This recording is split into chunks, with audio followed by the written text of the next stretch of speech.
Hi, my name is Alexandra Beaton. And I'm Josh Bogert. And you're watching the Permanent Reign Press.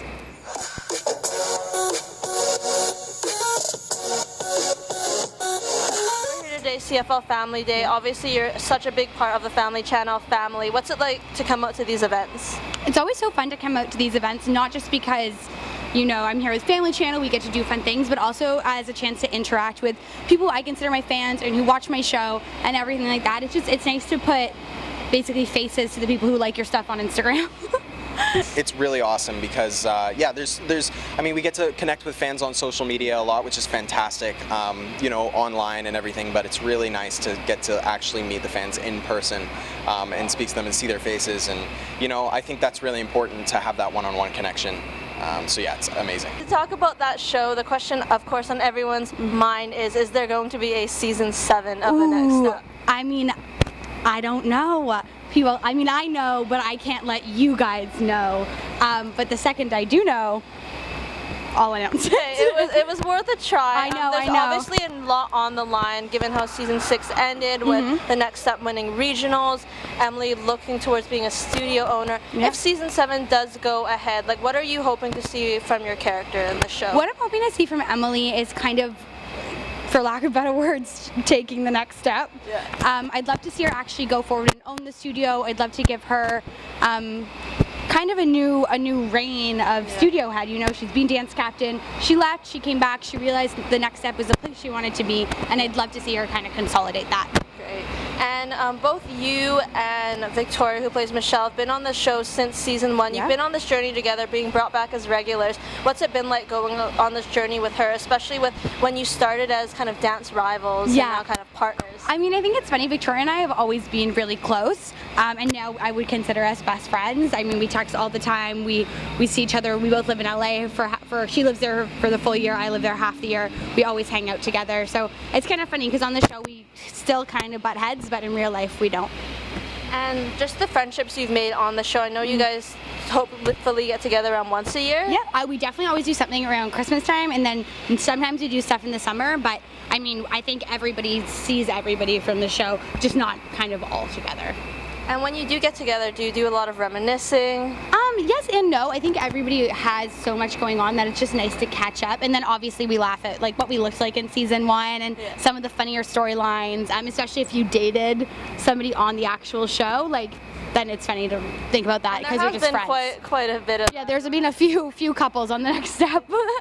You did film another project earlier this year, Cheerleader Escort. Can you tell me a bit about this film? Yeah, of course I can. So it's for Lifetime. It comes out in, I think, 3 or 4 months, depending on the editing process. It's quite fun. It's for an entirely different audience than The Next Step. So if you are a fan of The Next Step, if you're an older fan, please tune in. Basically, it's about my character, Cassie, and she kind of gets duped into situations she might not exactly want to or should be in. Sounds intriguing, and it's Lifetime, and they've been making a lot of movies lately. Some controversial, but it's for the viewers to watch. Right, exactly, and it's up to you to decide if you want to watch it. I think that's kind of what art, film, music is about. They make it for everybody, but if it's not for you, then don't tune in.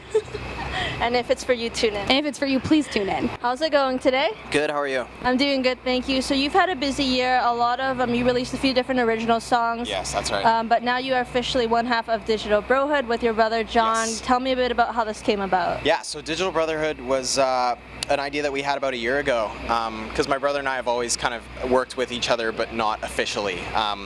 We're both in music, and we love to give each other tips and pointers, and we've collaborated on some stuff before, but now we're actually doing a full-on project, the two of us, which is really exciting because I think the music is really cool, gives both of us an opportunity to do something a little bit different than what we do on our own solo acts.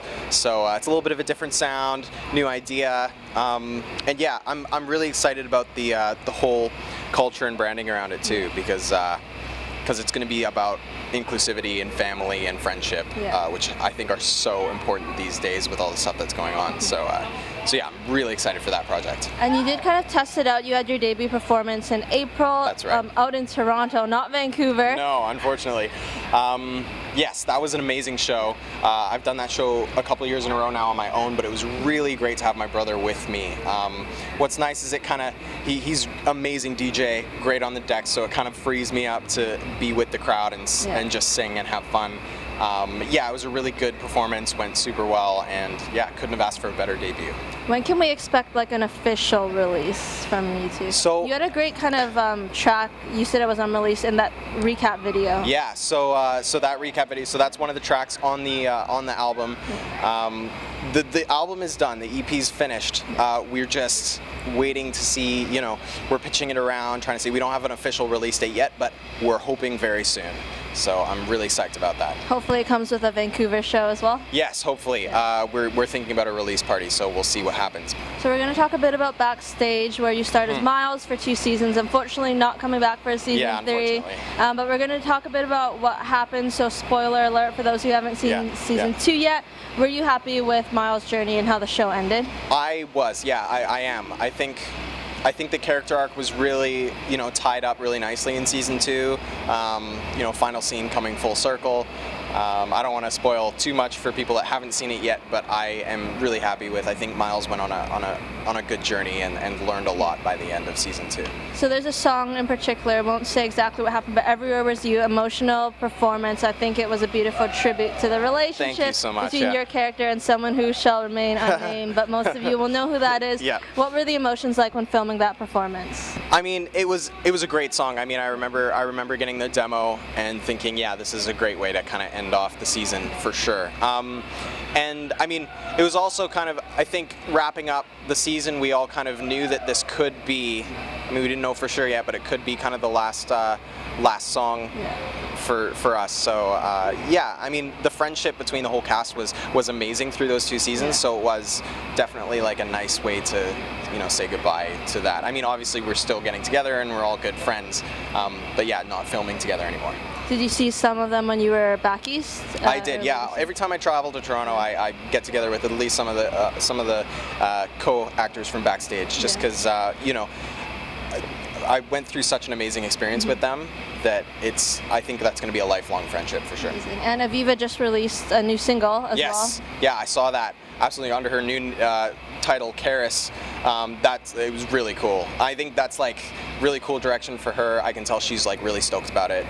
So yeah. No. So we have a fun question for you. Congratulations, you've won an opportunity to compete on Master Chef. What are you making as your signature dish? Ooh, that's hard. I think I do a mushroom risotto because I love mushroom and I can make risotto fairly well. And it feels kind of high class. What am I making? I'm a terrible cook, by the way. I make really good like breakfast, like brunch stuff, like with eggs and stuff. So I'll probably make some sort of like scramble or something like that. Hey, it could work. Yeah. Comfort food and stuff like that. Yeah, totally. So. Yeah, or like mac and cheese or something. It's something like comfort food's my forte if I have one. Well, thank you so much, Josh, for taking the time to chat. Thank you. For those watching, we'll see you next time, but be sure to catch episodes of The Next Step and Backstage on Family Channel. Saying all this madness.